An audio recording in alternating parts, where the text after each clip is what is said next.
வணக்கம் நேயர்களே. நேயர்கள் அனைவரும் நீடொழி வாழ்க்கை நிம்மதியுடன். இன்னைக்கு நவமி திதி. பொதுவாகவே அஷ்டமி நவமினாலே எதுவுமே செய்ய மாட்டோம். அதாவது இந்த காரியத்தை நம்ம தொடங்கினோன்னா எப்போவுமே ஒரு இழுபறியாக இருக்கும். அதனால் அஷ்டமி நவமி வருது, இது முடியட்டும் அப்படின்னு சொல்லி எந்த காரியமாக இருந்தாலும் தள்ளி போட்டுருவோம். இது தெரிஞ்சு அஷ்டமி நவமி 2 திதிகளும் மகாவிஷ்ணுக்கிட்ட போய் முறையிட்டாங்க.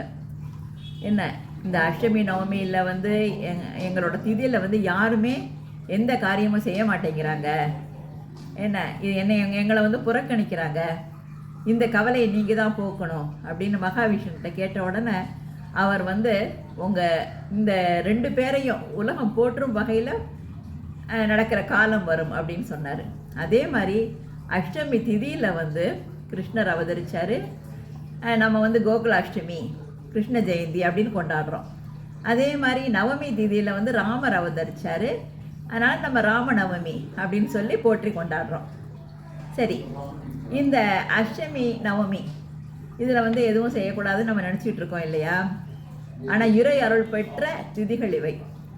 சரி, இந்த நவமி திதியில் என்னென்ன செய்யலாம்?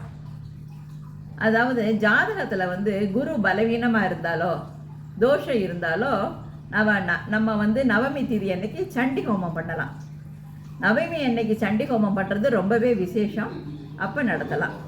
அடுத்து தெய்வங்களுக்கு உயிர் பலி கொடுக்கறது, காவல் தெய்வங்களை வழிபடுறது, இதெல்லாம் நவமி திதியில் செய்யலாம்.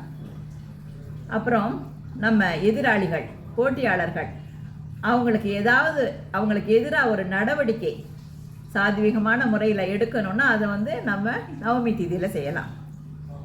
அப்புறம் முக்கியமான ஒரு விஷயம், இந்த நவமி அன்னைக்கு சரஸ்வதியை பூஜை செஞ்சு வழிபட்டால் நமக்கு ஆயக்கரைகள் 64 நல்லா பெருகி வரும்.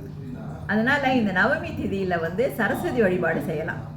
இந்த மாதிரி செஞ்சு பாருங்கள், உங்கள் வாழ்க்கையில் எல்லா வளமும் நலமும் நல்லா பெருகி வரும். சரஸ்வதியோட பரிபூர்ண கடாட்சமும் கிடைக்கும். All the best. வாழ்த்துக்கள்.